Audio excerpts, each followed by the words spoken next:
বাচ্চা যারা আছে এদের মুসলমানই হয় না? সবাই কথা বলেন, মুসলমানই হয়। যে ব্যক্তি মুসলমানি করায় তার নাম কি?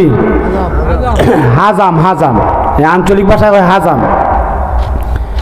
এই হাজাম ব্যক্তি যখন আসে খতনা করানোর জন্য এই বাচ্চাটাকে, তখন আগে আমরা দেখতাম তার হাতের মধ্যে যে চাকু আছে, ছোট ছুরি, এইটারে দাঁড় দেয়।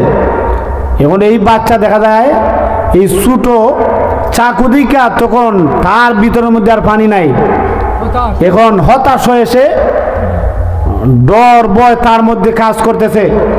আর তখন হাজাম তখন তার জিগায় যে তুমি কি করো? সে বলে আমি তো স্কুলের মধ্যে পড়ি। কোন স্কুলও? ফতেপুর স্কুলের মধ্যে।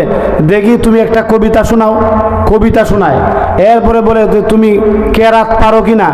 বলে যে আমি কেরাত পারি। মাদ্রাসার ছাত্র যদি হয় তখন বলে যে একটা গজল বলো। তখন এই যে গজল গাইতেছে আর ফাঁকে দিয়ে কিন্তু হাজামে কিন্তু তার কাজ কিন্তু সাইডা লাইছে। বুঝতে পারছেন?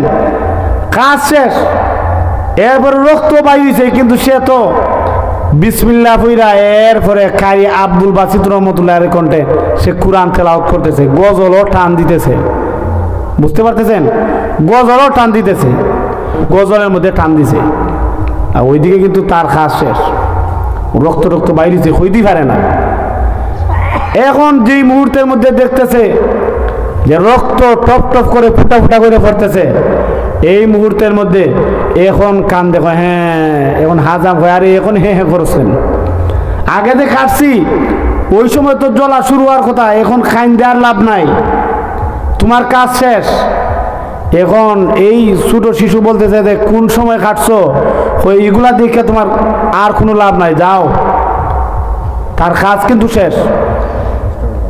লক্ষ্য করে দেখেন ঠিক এই মুহূর্তের মধ্যে হাজাম ব্যক্তি তারে বিভিন্নভাবে অন্য মনস্ক করছে। কথা বলেন ঠিক কিনা? ঠিক এইভাবে আল্লাহর একজন মুমিন ব্যক্তির সামনে যখন আজরাইল আলাইহিস সালাম দাঁড়াবেন, তার মনের কষ্ট হবে, মৃত্যুর যন্ত্রণা হবে, কিন্তু সে টেরও পাবে না। কেন? জান্নাত তুলে ধরবে। সে বলবে, ও আল্লাহর বান্দা, জান্নাতে তুমি যাবে কিনা? সে বলবে, হ্যাঁ জান্নাতের মধ্যে যাব।